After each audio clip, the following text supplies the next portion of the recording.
Hello and welcome to this week's STEM lesson. Today we will be discussing energy resources.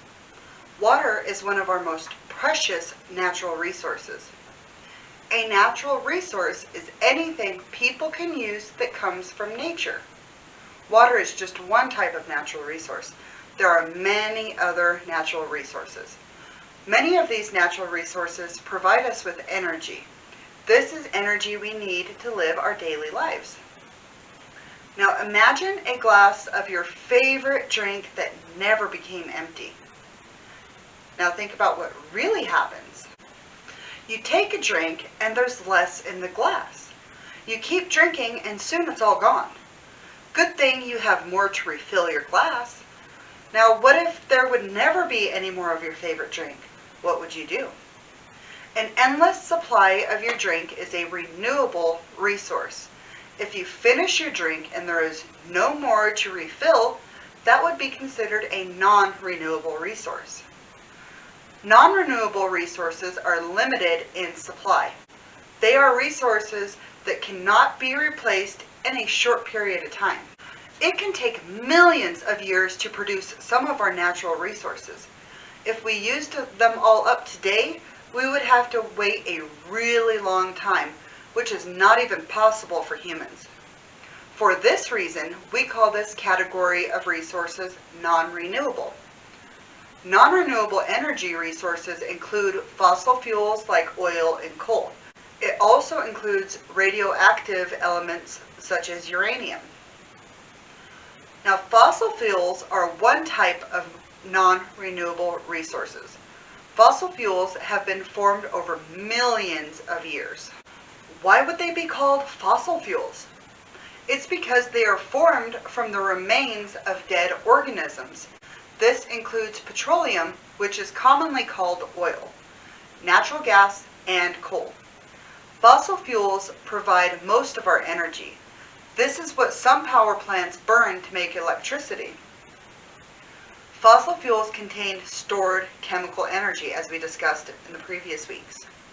Believe it or not, this energy originally came from the sun. A long time ago, plants collected the sun's energy. They changed energy from sunlight into stored chemical energy in food. In turn, the plants will get eaten by an animal or eventually die. Their remains will be buried by sediment. They will then get squeezed as the layers of sediment begin to pile up. They gradually get changed into fossil fuels. When fossil fuels burn, they release thermal energy and water vapor and carbon dioxide.